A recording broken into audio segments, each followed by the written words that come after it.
Michael's shocking arrest rocks Port Charles. How Dana's investigation exposes the truth behind Drew's shooting. The shocking arrest of Michael Corinthos has sent ripples of disbelief throughout Port Charles, turning what seemed like an open and shut case against Willow Tate into a stunning revelation that no one saw coming. Detective Dante Falcone's meticulous investigation has finally uncovered the crucial evidence that proves Michael was the one who pulled the trigger on that fateful night when Drew Kane was shot twice in his own home. As the handcuffs clicked around Michael's wrists, the carefully constructed facade he had maintained for weeks crumbled, revealing the calculated mind of a desperate father willing to go to any lengths to protect his children.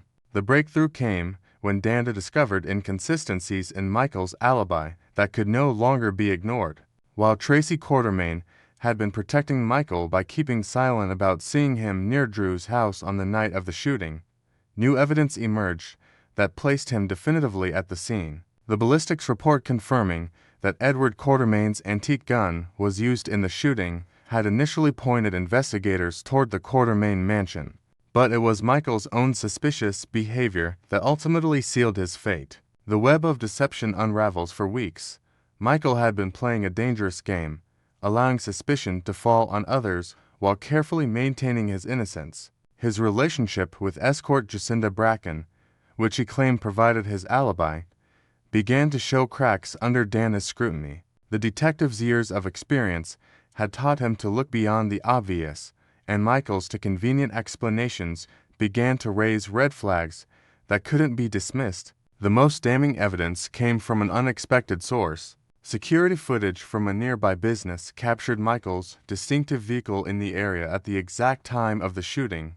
contradicting his stated timeline. When confronted with this irrefutable proof, Michael's carefully rehearsed story began to fall apart piece by piece. Dana's patient questioning revealed gaps and contradictions that Michael couldn't explain away, no matter how cleverly he tried to redirect the conversation. The investigation took a particularly dark turn when it became clear that Michael had been actively working to frame Willow for the crime. His sudden change of heart about allowing Willow to see their children, which had seemed like a gesture of goodwill, was revealed to be part of an elaborate setup. By planting Edward's gun at Elizabeth's house where Willow was staying, Michael had hoped to make her the prime suspect while maintaining his own innocence. The motive behind the madness, what drove Michael Corinthos, a man who had always prided himself on his moral compass, to commit such a desperate act. The answer lay in his overwhelming fear of losing his children to Drew's manipulative schemes. Drew had been systematically working to tear apart Michael's family, using Willow's love for her children as leverage to keep her under his control. The psychological warfare between the two men had reached a boiling point, with Michael seeing no other way to protect Wiley and Amelia from Drew's toxic influence. The final straw came when Michael learned about Drew's role in preventing Willow from seeing him during his recovery in Germany. The realization that Drew had been manipulating events from the shadows, paying off medical staff and spreading lies about Michael's supposed rejection of Willow, pushed Michael over the edge. In his mind, eliminating Drew was the only way to stop the psychological torture that was being inflicted on his family. Michael's actions weren't born from pure malice, but from the desperation of a father who felt he had exhausted all legal options. The custody battle had become a war of attrition, with Drew using his political connections and financial resources to tip the scales in his favor. Michael saw the shooting not as murder, but as a necessary intervention to protect his children from a man he viewed as genuinely dangerous. Willow's impossible choice. The news of Michael's arrest hit Willow like a thunderbolt, shattering her already fragile emotional state. Despite everything that had happened between them, despite the lies and betrayals that had torn their marriage apart, she couldn't bear the thought of the father of her children spending his life in prison. Her immediate instinct was to find a way to help him, even if it meant sacrificing her own happiness and future. Drew, recovering from his injuries but very much aware of the power dynamics at play, saw Willow's desperation as an opportunity. From his hospital bed, he began laying the groundwork for a deal that would secure Michael's freedom while ensuring his own control over Willow and the children. The terms of his proposal were as calculated as they were cruel. Willow would publicly support Drew's version of events, claiming that Michael had been acting under extreme psychological pressure, while agreeing to a reconciliation that would give Drew the family he had always coveted. The conditions Drew set forth were deliberately designed to strip away Willow's autonomy while appearing magnanimous on the surface. She would need to move in with him permanently, allowing him to present himself as the forgiving victim who chose love over vengeance. More importantly, she would need to advocate for a plea deal that would reduce Michael's charges while ensuring he could never again interfere in Drew's relationship with the children.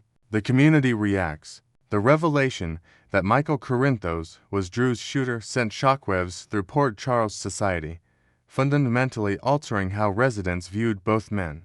Michael had always been seen as one of the good guys, a principled businessman who put family above all else. The idea that he could be capable of attempted murder forced many to reconsider their assumptions about the nature of good and evil. Carly Spencer found herself in an impossible position, torn between her maternal instinct to protect her son and her moral obligation to support justice. Her fierce loyalty to Michael was tested as never before, forcing her to confront the possibility that her unwavering support might have contributed to his sense of invincibility. The weight of potentially having enabled her son's descent into criminality added another layer of complexity to an already devastating situation. Sonny Corinthos, no stranger to the gray areas of morality, understood Michael's motivations better than most.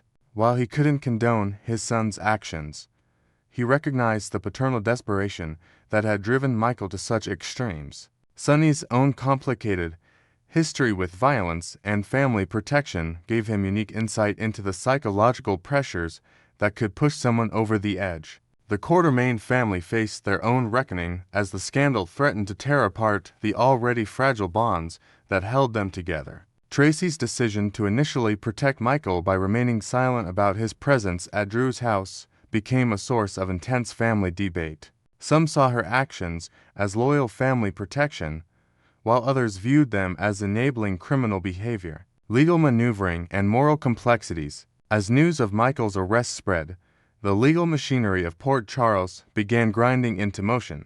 Diane Miller, Michael's longtime attorney, found herself facing one of the most challenging cases of her career. The evidence against Michael was substantial, but the circumstances surrounding the shooting provided potential avenues for a defense strategy based on temporary insanity or extreme emotional distress. The prosecution, led by the district attorney's office, saw the case as a clear example of premeditated attempted murder. The fact that Michael had used his grandfather's gun and had been planning the shooting for an extended period made it difficult to argue for reduced charges. The systematic way he had tried to frame Willow for the crime only strengthened the prosecution's case that this was a calculated act rather than a crime of passion. Drew's position as the victim gave him considerable influence over how the case proceeded. His willingness to advocate for leniency in exchange for Willow's compliance created a perverse dynamic where the victim held the key to the perpetrator's fate. This power imbalance added another layer of manipulation to an already complex situation, raising questions about justice and mercy. The price of desperation. Willow's decision to accept Drew's conditions marked a tragic turning point in her journey from victim to willing participant in her own exploitation. The woman who had once fought so fiercely for her children's well-being now found herself trapped in a web of emotional blackmail that seemed to offer no escape. Her agreement to Drew's terms wasn't just about saving Michael. It was about accepting a future where her own agency would be permanently compromised. The psychological toll of the situation began manifesting in ways that concerned even Drew's supporters. Willow's mental health, already fragile from months of custody battles and emotional manipulation, showed signs of further deterioration. Her willingness to sacrifice herself for Michael's freedom raised questions about whether she was making decisions from a place of clarity or desperation. The children at the center of the conflict, Twiley and Amelia, remained largely unaware of the adult machinations that would determine their fate. The adults around them were so focused on their own battles and perceived injustices that the long-term psychological impact on the children was largely ignored. The irony was palpable. In fighting to protect his children, Michael had created a situation that would likely traumatize them far more than Drew's influence ever could have. A community forever changed. The Michael Corinthos shooting case became a defining moment for Port Charles, forcing residents to confront uncomfortable truths about the nature of family, loyalty, and justice. The revelation that someone they had trusted and respected could be capable of attempted murder shattered many people's faith in their ability to judge character. It served as a stark reminder that even the most seemingly moral individuals could be pushed beyond their breaking points under the right circumstances. The case also highlighted the dangerous consequences of unchecked manipulation and psychological warfare. Drew's systematic campaign to tear apart Michael's family had succeeded beyond his wildest dreams, but at a cost that no one could have anticipated. His victory felt hollow as he lay in a hospital bed, knowing that his own actions had contributed to creating the monster that had tried to kill him. As Willow prepared to accept Drew's conditions and Michael faced the prospect of years in prison, the true tragedy of the situation became clear. 3 lives had been irreparably damaged by a cycle of revenge and manipulation that had spiraled far beyond anyone's control. The children they had all claimed to be protecting would grow up in the shadow of this tragedy, their innocent sacrifice on the altar of adult pride and desperation. The final chapters of this dark saga were yet to be written, but one thing was certain: the Port Charles community would never be the same. The case served as a sobering reminder that the line between victim and perpetrator could be razor thin, and that the greatest tragedies often arose not from evil intentions, but from good people making impossible choices in desperate circumstances. Next, we will learn about the escalating tensions surrounding Jason Morgan's growing doubts over the return of Nathan West, sparked by Britt Westburn's peculiar actions and hidden agendas. In the shadowy corridors of Port Charles, where secrets fester like old wounds, Jason Morgan finds himself once again playing the role of reluctant investigator. His sharp instincts, honed from years of navigating the criminal underbelly and protecting his loved ones, have zeroed in on Britt Westburn's odd behavior regarding her supposed brother, Nathan West. It all begins subtly, with Jason noticing Britt's evasive glances and clipped responses during casual encounters at the hospital. But, as the pieces fall into place, his suspicions ignite like a fuse when he uncovers her attempts to shield young James West from forming any bond with the man claiming to be his biological father. Jason, ever the protector, can't shake the feeling that Britt's interference stems from something far more sinister than familial concern, perhaps a web of deceit tied to long-buried Obrick family secrets or experimental projects gone awry. The confrontation unfolds in a tense, dimly lit hospital lounge, where the hum of fluorescent lights underscores the gravity of the moment. Jason, fresh off a tip from his text Avi Damien Spinelli, corners Britt without preamble, his voice low and unyielding as he demands answers. "Why did you try to stop James from meeting his father?" he presses, his blue eyes piercing through her defenses like a knife. Spinelli had relayed the full story earlier that afternoon, while Britt was scheming in hushed tones with her mother, Liesl Obricht, and Felicia Scorpio, urging them to block any interaction between James and Nathan. Her plan unraveled spectacularly. In a moment of naive trust, Britt handed the curious 5-year-old a crisp $5 bill and directed him toward the vending machine for a soda, hoping to keep him occupied and out of sight. But James, with the innocent determination only a child possesses, not only purchased 2 fizzy drinks, but also wandered straight into Nathan's room, handing one over with a bright smile and a barrage of eager questions about his new uncle. As the details spill out, Spinelli's own turmoil adds layers to the unfolding drama. The quirky computer genius, who has stepped up as a makeshift guardian for James amid Maxie Jones's prolonged coma, confesses his dual fears to Jason over a hurried coffee in the hospital cafeteria. On one hand, he's haunted by the impending awakening of Maxie, the mother of his child, and the emotional minefield that reunion will bring, jealousy bubbling up like an old flame reignited by Nathan's charismatic presence. On the other, Spinelli admits with a wry smile that he's forged a genuine paternal bond with little James, sharing bedtime stories laced with hacker lore and playful adventures alongside their mutual friend, Cody Bell, the rugged rodeo enthusiast who's become an unlikely uncle figure. These confessions paint a picture of a makeshift family under siege, where loyalties are tested and hidden threats lurk just beyond the surface, forcing Spinelli to weigh his protective instincts against the truth. Yet, even the stoic Jason Morgan, known for his unflinching loyalty and street-smart intuition, refuses to swallow Britt's flimsy narrative whole. She insists that her meddling was purely out of deference to Maxie's wishes, claiming her best friend would never approve of James cozying up to Nathan without her conscious input in the mix. Jason, leaning against the cold tile wall with arms crossed, sees right through the charade. Britt's fidgeting hands and averted gaze betray her. Much like the tells he spotted in high-stakes poker games or mob negotiations, he pushes harder, his tone sharpening as he dismantles her excuses one by one. The vague references to Maxie's fragile state, the overplayed concern for James's emotional well-being, all ring hollow to a man who stared down far greater deceptions. Deep down, Jason senses this isn't about maternal instincts or coma protocols.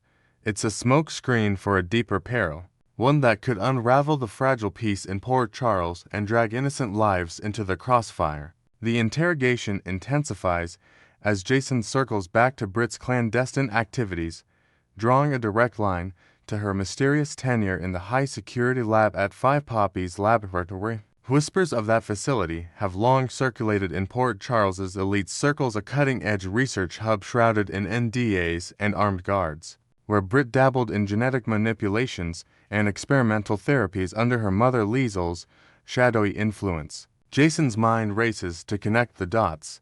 Could Nathan's improbable resurrection be a byproduct of those unethical trials? A cloned echo or bioengineered facsimile designed to infiltrate the Scorpio Jones orbit? He voices the question bluntly, watching Britt's composure crack like thin ice under pressure. Flustered, she fires back with a mix of defiance and desperation, quipping, "Since when did you trade your enforcer gloves for a detective badge? I'm no spy, and neither are you."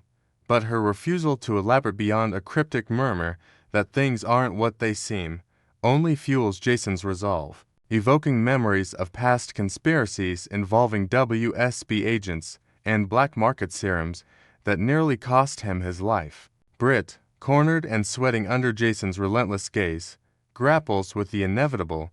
If she clams up now, this bull-headed Morgan will bulldoze through every lead until the truth bleeds out. She tosses him a crumb to stall. The DNA profiles and fingerprint scans align perfectly with the Nathan West they all mourned, a fact Jason had already verified through his own discreet channels, pulling strings with old Quartermain contacts and underground hackers. Yet her lingering pauses, the way her eyes dart to the exit like a trapped animal, scream volumes. This resurrected brother, and the hero they remember from those heartfelt Kiki Jerome days, but a potential pawn in a larger game of revenge or corporate espionage, inventing new tensions. Imagine if Liesel's involvement hints at a rogue experiment to revive lost loved ones, one that backfired and now endangers the entire West lineage with unstable genetic markers or implanted trackers. Jason doesn't relent, his questions probing like surgical tools into the heart of the matter. Is Nathan in the same crosshairs as you were back at Five Poppies? Is that why you're rallying your mother and nephew to keep their distance like some twisted family quarantine? The words hang heavy, invoking Britt's harrowing escape from that lab's clutches, where she evaded corporate assassins and ethical breaches that could have exposed decades of overt misdeeds. Britt bites her lip, torn between loyalty to her kin and the fear of unleashing Jason's fury. Admitting the danger might invite WSB scrutiny or worse, draw Sonny Corinthus's syndicate into the fray. But her silence speaks louder, confirming Jason's hunch that Nathan carries invisible scars from those experiments, perhaps a latent virus or psychological programming designed to manipulate those closest to him. In a pivotal twist, Jason harbors his strategy close to the vest, never tipping his hand to the rattled Brit as he storms out of the lounge, determination etched on his face. Unbeknownst to her, he's already mapping out a covert alliance with the formidable Anna Devane, the ex-SPY operative whose expertise in international intrigue could crack this resurrection riddle wide open. Picture Anna, with her British poise and arsenal of gadgets, teaming up for stackouts around the hospital and digital deep dives into 5 Poppy's encrypted files, unearthing fabricated identities and falsified death certificates. This duo's investigation promises fireworks, clandestine meetings in dimly lit safe houses, narrow escapes from shadowy pursuers, and revelations that could shatter the West family's fragile reunion. As Jason dives deeper, Port Charles braces for the fallout. Will Nathan prove to be friend or foe?